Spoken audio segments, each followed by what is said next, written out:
जिंदगी एक किराए का घर है, एक ना एक दिन निकलना पड़ेगा। इसीलिए भैया अभिमान नहीं करना चाहिए। जैसे किराए के मकान को कितना भी सजा लो, कितना भी उसे संवार लो, लेकिन जिस दिन मकान मालिक चाहेगा लात मार के भगा देगा। उसी प्रकार कितना भी कमा लो, कितना भी जोड़ लो, कितना भी कुछ कर लो, लेकिन वो मालिक जिस दिन चाहेगा सब छीन लेगा। बोलो जय सिया राम। तो दक्ष के मन में भी बड़ा अभिमान था अपनी पद और प्रतिष्ठा का। और देखो ये दक्षिणा भगवान शंकर को अकारण ही अपना शत्रु, अपना दुश्मन मान करके बैठ गए।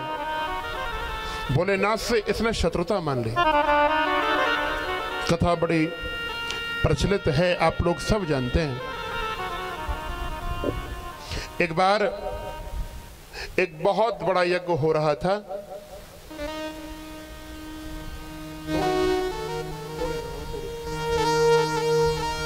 और उस यज्ञ में बड़े बड़े ऋषि महर्षि, बड़े बड़े देवता विराजमान थे।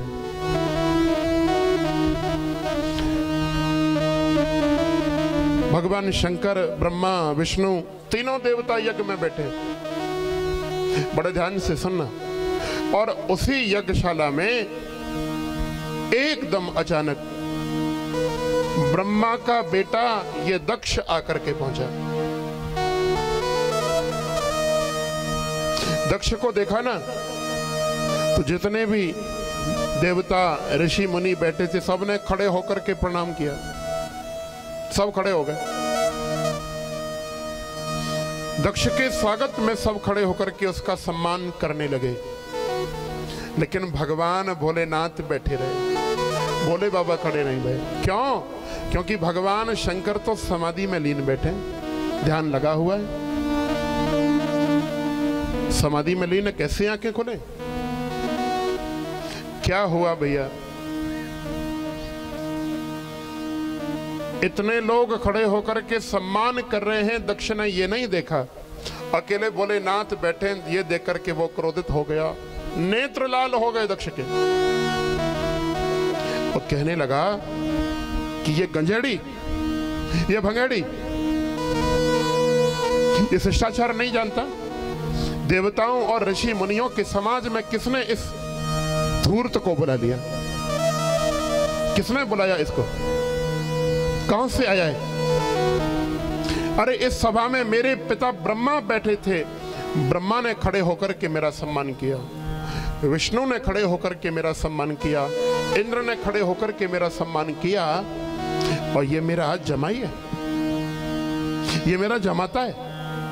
अपनी फूल जैसी कन्या सती का विवाह मैंने इस शिव के साथ में किया। लेकिन देखो ये शंकर, ससुर पिता के समान होता है, लेकिन ये किसी का आदर सत्कार करना जानता ही नहीं। भोले बाबा को गालियां देने लगा, निंदा करने लगा भगवान शंकर की। गोस्वामी जी ने लिखा, हरि हर निंदा सुनई जो काना, क्या होगा? पाप लगे गो घात समान। याद रखो बंधुओं, अपने धर्म और अपने इष्ट की निंदा कभी कानों से नहीं सुननी चाहिए। जो व्यक्ति अपने धर्म और अपने इष्ट की निंदा कानों से सुने, उसे गौ की हत्या करने के बराबर पाप लगता है। लेकिन आज धर्म की निंदा किसी दूसरे को करने की आवश्यकता नहीं, हम खुद ही अपने धर्म की निंदा कर लेते हैं। बोलो जय सिया राम। और सभा में बड़े बड़े ऋषि महर्षि बैठे, किसी ने इस दक्ष को नहीं रोका। गाली दे रहा है भगवान भोलेनाथ को, कटु वचन बोल रहा है। भगवान शंकर के गण नंदी को क्रोध आ गया। नंदी खड़े हो गए और कहने लगे, दक्ष यहीं रुक जा। बकरे के समान मैं करते हुए तू जिस मुख से भगवान शिव की निंदा कर रहा है, मेरा श्राप है कि तेरा ये मुख बकरे का हो जाएगा। और जिसने ब्राह्मणों ने यहां बैठकर के भगवान शंकर की निंदा सुनी, वो सब ढोंगी पाखंडी हो जाएंगे। बंधुओं, हर हर महादेव के जय जयकार लगाने लगे रुद्रगण। वातावरण भयभीत हो गया। भगवान शंकर जान गए कि युद्ध होने की पूरी संभावना है। भोलेनाथ मन में विचार करने लगे, यहां युद्ध नहीं, यहां तो यज्ञ होना है। यज्ञ होना चाहिए, युद्ध नहीं होना चाहिए। बिना किसी को कुछ कहे, बिना बोले, भोलेनाथ अपने गणों को साथ में लेकर के और अपमान को सह करके वहां से चले गए। भोले बाबा तो चले गए, लेकिन ये दक्ष भगवान शंकर को अपना शत्रु मान करके बैठ गया। इसने मन से भोले बाबा को अपना शत्रु मान लिया कि शंकर मेरा शत्रु है। और क्या किया बंधुओं, आगे चल करके ब्रह्मा ने इस दक्ष को प्रजापतियों का स्वामी बना दिया। और प्रजापतियों का स्वामी बनने के बाद ये दक्ष, इसने एक बहुत बड़ा यज्ञ किया। और पता है वो यज्ञ किस लिए किया? केवल और केवल वह यज्ञ इसने भगवान शंकर का अपमान करने के लिए किया। भोले बाबा को अपमानित करने के लिए इसने एक यज्ञ किया। ध्यान देना,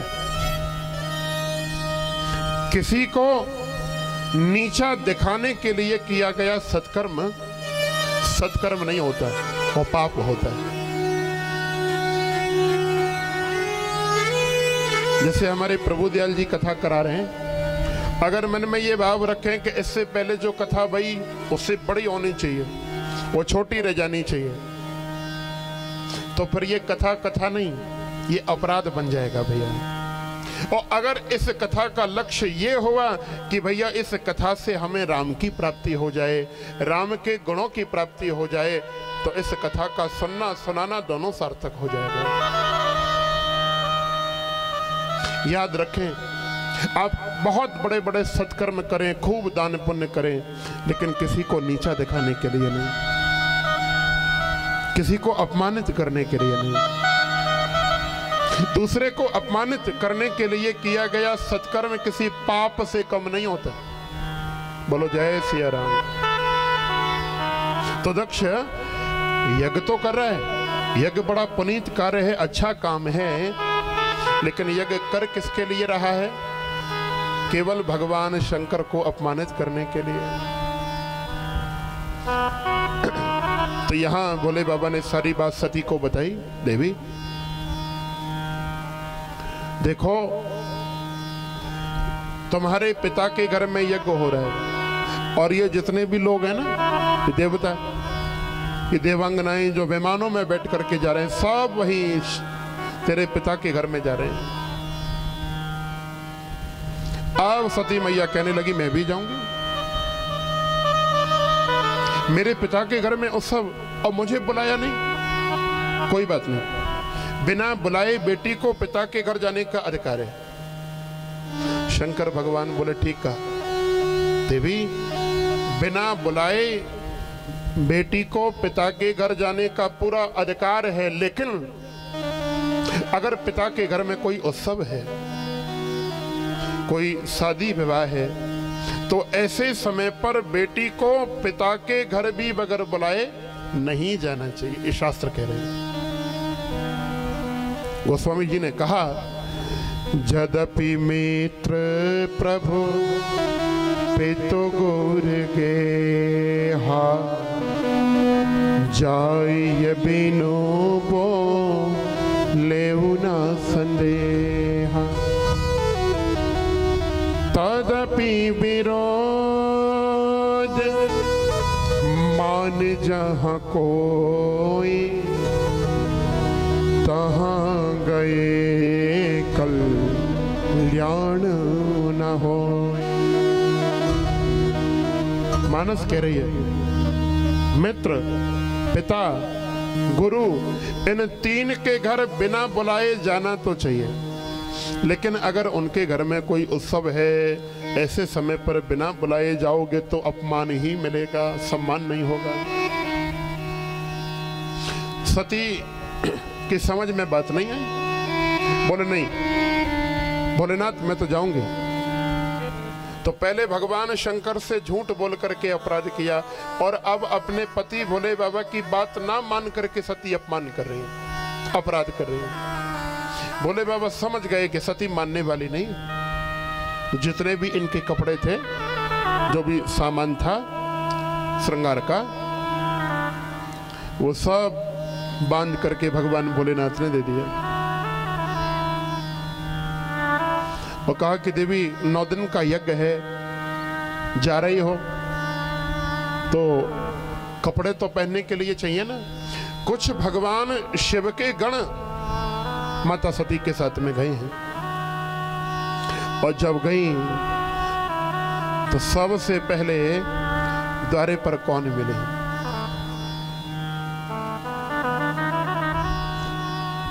पिता भवन जब गई भवानी, दक्ष त्रास काहू न सन्मानी। किसी ने माता सती का सम्मान नहीं किया। बहनें मिल गईं। 16 बहन थी सती, जिनमें सबसे छोटी हैं सती मैया, बाकी 15 पड़ी। 15 बहनों ने घेर लिया और कहने लगी, अरे सती बगैर बुलाए आ गई, बड़ी बेशरम है। पिताजी ने तुझे ना तो बुलावा भेजा ना निमंत्रण भेजा और वैसे ही आ गई, बड़ी निर्लज्जा है। अरे हाँ, तेरा पति कुछ कमाता दमाता तो है नहीं, तो भोजन कहां से करती होगी, भूखी रहती होगी ना। अच्छा किया 9 दिन यहां पेट भर के भोजन मिलेगा। अच्छा एक बात बता सती, तेरे पति ने अब भांग धतूरा खाना वो छोड़ा कि नहीं छोड़ा, कि अभी भी भांग के नशे में मस्त पड़ा रहता है? नहाता धोता है कि नहीं, कि वही मर्दों की भस्मी लगा करके मस्त रहता है? रहने को कोई मकान दुकान बनाया कि वहीं पहाड़ पत्थरों में पड़े रहते हो? बड़ा अपमान किया सती का। एक बात याद रखना बंधुओं, जीवन में जब बुरा समय आए, हो सकता है कि पराये आपका अपमान ना करें, लेकिन जब बुरा समय आता है ना, तो जिनको हम अपना मान करके बैठे हैं वो मौका चूकते नहीं, वो अपमानित करने में पीछे नहीं रहते, मजाक बनाने में पीछे नहीं रहते। तो बहनों ने खूब सती मैया का मजाक उड़ाया। केवल इनकी माँ, जो सती की माता थी, उन्होंने सती मैया का बड़ा स्वागत किया, बेटी को घर में प्रवेश कराया। सती कहने लगी, माँ पिताजी कहाँ हैं? बोले, बेटी पिताजी तेरे यज्ञशाला में।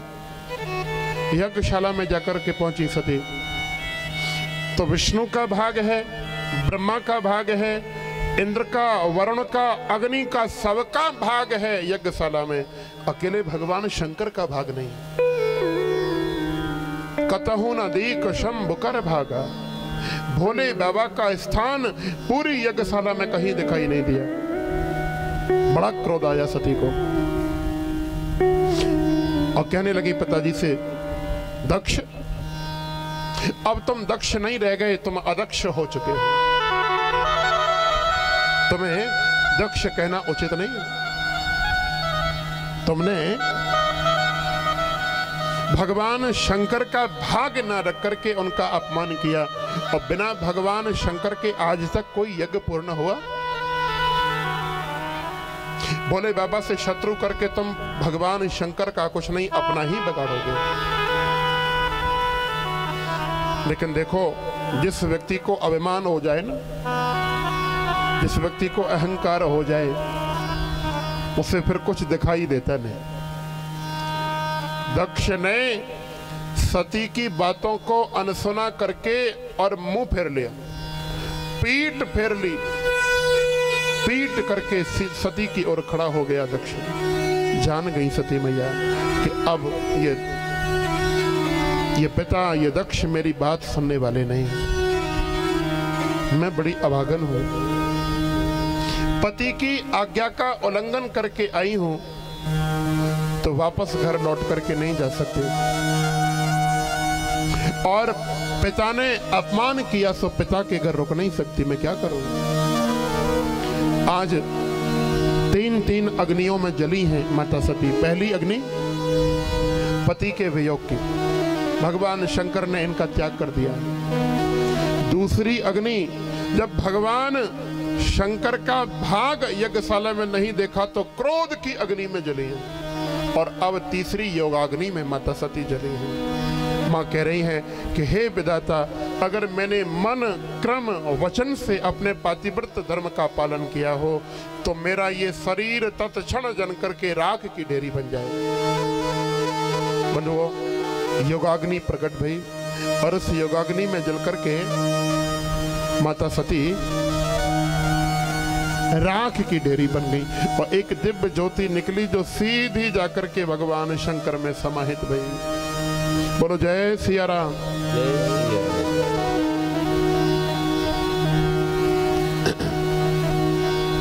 और जितने भगवान शंकर के वहां गण थे ना, बड़े क्रोध में आए, दक्ष को मारने के लिए दौड़े, तो दक्ष के सिपाहियों ने भगवान शंकर के गणों की बड़ी पिटाई करी, अंग भंग कर दिया, किसी का हाथ काट दिया, किसी का पैर काट दिया। अब नारद जी पहुंचे, और नारद जी के विषय में तो कल ही आपने सुना। नारद जी कहने लगे कि और कोई बताए भगवान भोलेनाथ को, उससे पहले मैं ही समाचार सुनाई देता हूँ। दूसरा तो कोई सीधी सीधी बात बताएगा, और मैं थोड़ा मिर्च मसाला मिलाऊंगा तो सब्जी थोड़ी नमकीन, थोड़ी चटपटी बन जाएगी। गए भोलेनाथ के पास में भगवान नारद जी, भोले बाबा दुहाई हो, दुहाई हो। शंकर भगवान बोले, क्या बात हुआ देवर्षि, कैसे आए हो?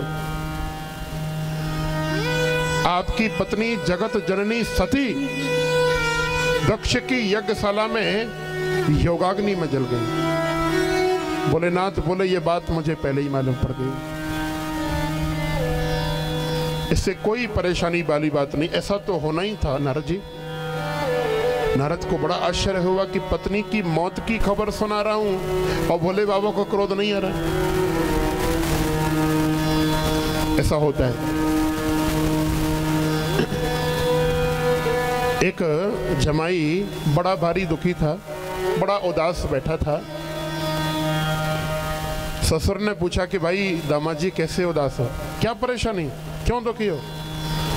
तो दामाद बोला कि ससुर जी आप पूछ रहे हैं क्यों दुखी हूं, क्या परेशानी है? सबसे बड़ी परेशानी तो तुमने ही मुझको दे रखी है, तुम्हारी बेटी परेशानी है और कुछ परेशानी नहीं है। ससुर जी बोले बेटा तुमको तो बेटी मिली है, मुझे तो बेटी की माँ मिली है, सोचो मैं कितना परेशान हो गया, मैं कितना दुखी हूँ। तुम्हारे पास में तो माँ बेटी है, मेरे पास में तो माँ है। तो भोले बाबा कह रहे हैं, बोले जान छुट्टी बहुत बढ़िया रहा, अच्छा रहा। नारद जी ने कहा एक बार और प्रयास करो।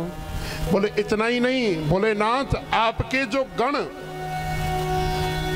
आपके जो भक्त माता सती के साथ में गए थे, उनकी बड़ी पिटाई दक्ष के सिपाहियों ने करी है, उनका बड़ा अपमान किया है, उन्हें बड़ा पीटा है। ये बात जब सुनी भोले बाबा क्रोध में आ गए। बंधुओं, तांडव नृत्य भगवान शंकर करने लगे। तीसरा नेत्र भोले बाबा का खुल गया और एक जटा उखाड़ करके भगवान शंकर ने भूमि पर पटकी, जिससे एक देवता प्रकट हो गया जिसका नाम था वीरभद्र। भगवान शंकर बोले बेटा जा और जाकर के दक्ष की यज्ञशाला और उसके यज्ञ में शामिल होने वाले सभी ऋषि मुनियों को जाकर के दंड दे। करोड़ों भगवान रुद्र के बलवान गणों को लेकर के, जिन रुद्र के गणों का प्रयोग भगवान शंकर संहार के समय करते थे, दुनिया का संहार जब करें तो उन गणों को भगवान शंकर जगाएं। आज उन्हीं गणों को लेकर के ये वीरभद्र गया और बंधुओं दक्ष की उस पूरी यज्ञशाला का विनाश कर दिया। नंदी का श्राप था तो दक्ष का जो मुख था, जो गर्दन थी, वो काटी गई। वीरभद्र ने एक तलवार से गर्दन को अलग किया। देखो एक देवता ना जब भगवान शिव की निंदा दक्ष कर रहा था, गाली दे रहा था, तो दंतावली को, दांतों को बाहर निकाल करके हंस रहे थे, बड़ी जोर से हंसे दांतों को बाहर निकाल के। तो वीरभद्र ने एक मुष्टिका का प्रहार उसके मुख पर किया और उसके 64 के 64 दांत टूट करके बाहर निकल आए। एक देवता ना भगवान शंकर की निंदा जब दक्ष ने की तो दाढ़ी हिला करके हंस रहा था, तो वीरभद्र ने उसकी दाढ़ी उखाड़ ली, सबको दंड दिया। लेकिन सभी देवता एकत्रित होकर के भगवान शंकर के पास में गए और कहने लगे, हे भोले बाबा, अगर ये यज्ञ संपन्न नहीं हुआ तो बहुत बड़ी त्रासदी आएगी, आप कृपा करें और यज्ञ को पूर्ण कराओ।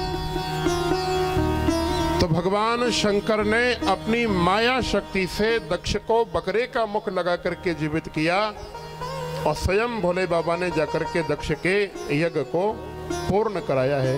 बोलो शंकर भगवान की जय।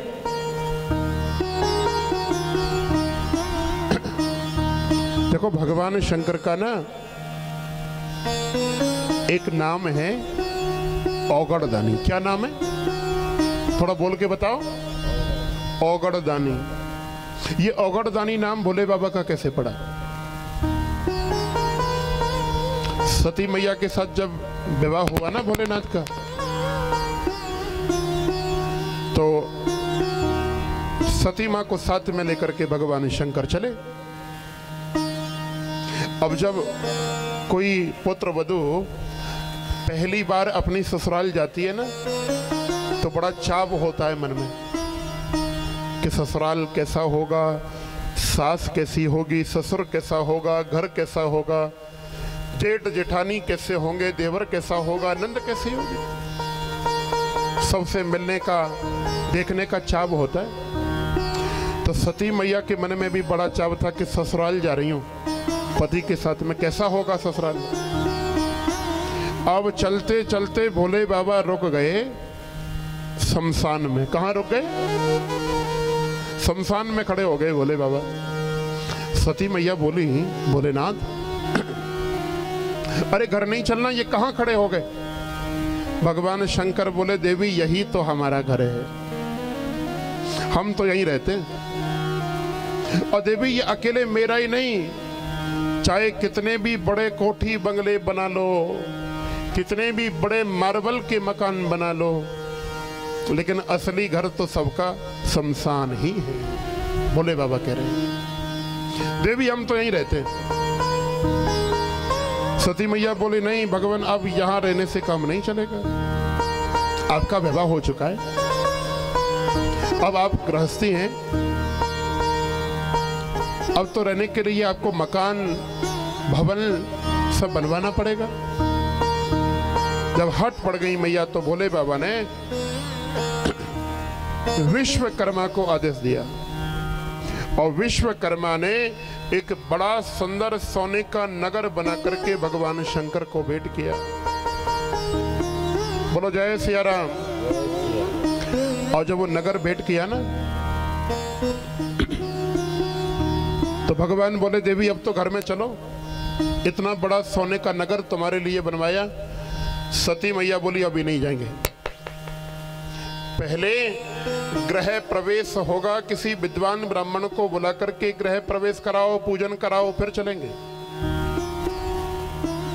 अब तो उस समय भैया सबसे बड़ा कोई अगर विद्वान ब्राह्मण था तो संसार में सबसे बड़ा विद्वान था रावण। भोले बाबा ने निमंत्रण देकर के रावण को ही पूजन के लिए बुलाया और रावण ने बड़े विधि विधान से पूजन कराया। भोले बाबा प्रसन्न भये और कहने लगे, भैया ब्राह्मण, तुमने बड़ा सुंदर पूजन कराया, मांगो दक्षिणा क्या चाहिए। तो रावण हाथ जोड़ करके बोला, भोलेनाथ जो दे दो आपकी इच्छा। बोले नहीं, दक्षिणा तो ब्राह्मण के मन की होनी चाहिए। बोले आपकी जो इच्छा हो सो दे दो। बोले बाबा बोले नहीं, जो तुम्हारा मन हो सो मांगो। अब रावण बोला ठीक है। भोले बाबा आप इतने ही प्रसन्न हैं तो ऐसा करो, आपने जिस महल का गृह प्रवेश कराया है, जिस नगर का, ये नगर ही मुझे दक्षिणा में दे दो। भगवान शंकर बोले तथास्तु, ले जा भैया, मैं भी छूटा, बहुत बढ़िया, अच्छा किया। और तो कुछ नहीं चाहिए, कोई कमी तो नहीं है। बोले और भी देंगे। हाँ, मांग क्या चाहिए। बोले ऐसा करो, ये जो परम सुंदरी पत्नी तुम ब्याह करके लाए हो, इस पत्नी का भी दान मुझको कर दो। भगवान बोले मेरी जान छूटी। अन्नदान होता है, द्रव्य दान होता है, कन्यादान होता है, लेकिन भगवान शंकर ने तो पत्नी दान कर दिया, पत्नी को ही दान में दे दिया। इसलिए भगवान भोलेनाथ को कहते हैं औगड़ दानी। अब तो रावण सोने की नगरी को भी ले गया और माता सती को भी ले जाने लगा। फिर नारायण भगवान आए। ये शिव पुराण की कथा है, बड़ी लंबी। कहने का मतलब यह है कि भगवान शंकर बड़े दयालु।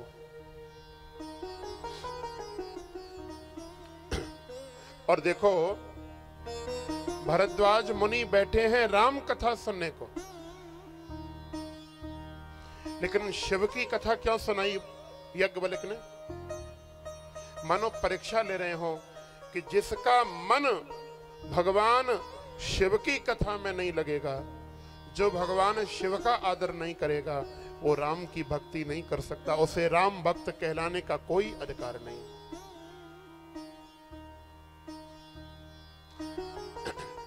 सती माता ने देह त्यागा, दक्ष का यज्ञ भगवान शंकर ने पूर्ण कराया। और क्या हुआ?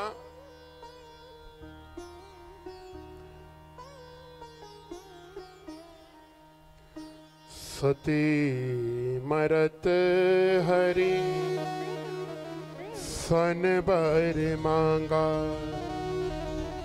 जन्म जन्म शिव पद अनुरागा।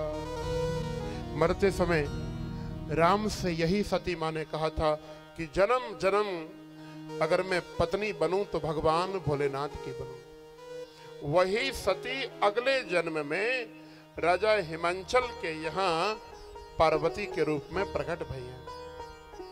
बंधुओं, बड़ी परम सुंदरी थी पार्वती।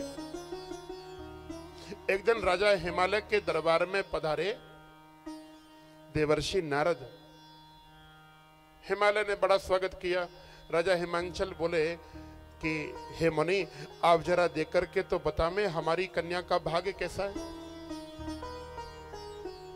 इसके भाग्य में कुछ है कि नहीं? तो क्या कह रहे हैं श्री नारद जी हाथ देख करके कि आपकी कन्या बड़ी भाग्यवान है। जगदम्बा, अंबे, ना जाने किन किन नामों से लोग इसे पुकारेंगे। जगत माता लोग इसको कहेंगे, तुम्हारी कन्या को बड़ी पूजनीय होगी, लेकिन एक ही अवगुण है। माता पिता बोले अवगुण क्या है?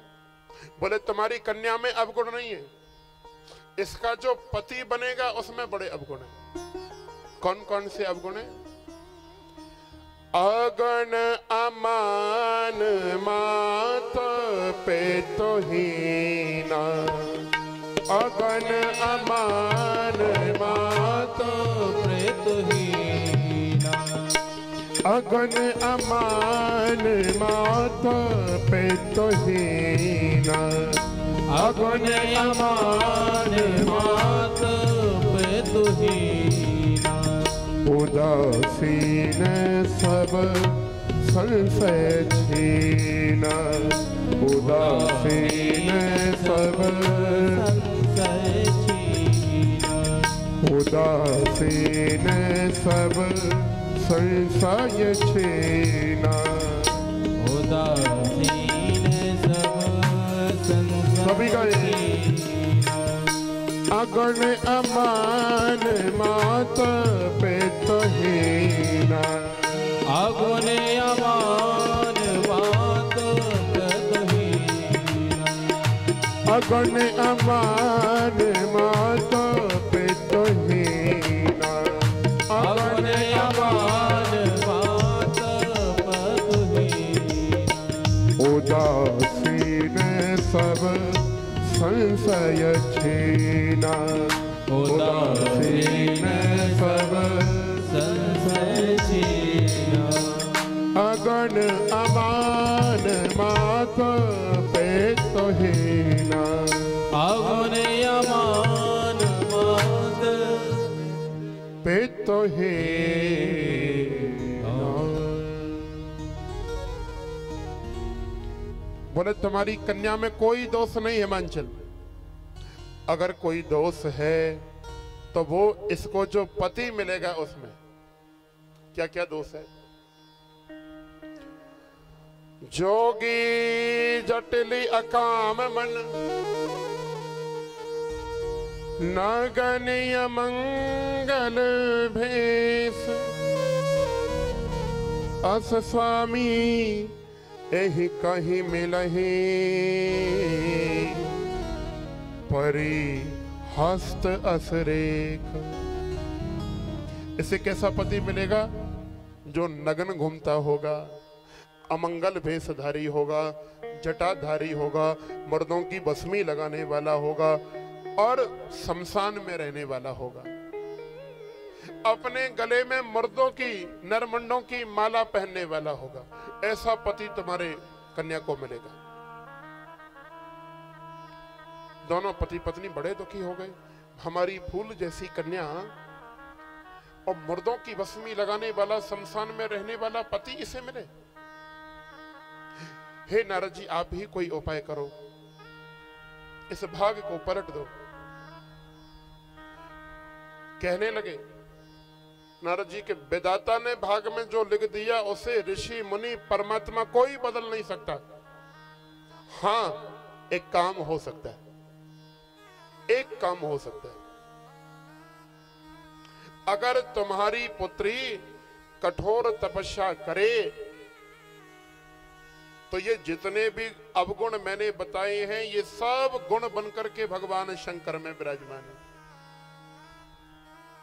ये सब गुण बन जाएंगे। अगर तुम्हारी कन्या भगवान शिव को प्राप्त करने के लिए कठोर तपस्या करे तो इसे भोले बाबा की प्राप्ति हो सकती है, और कोई दूसरा उपाय नहीं। नारद जी तो चले गए और माता पिता को समझा करके, माता पिता से आज्ञा लेकर के ये पार्वती तपस्या करने के लिए गई है।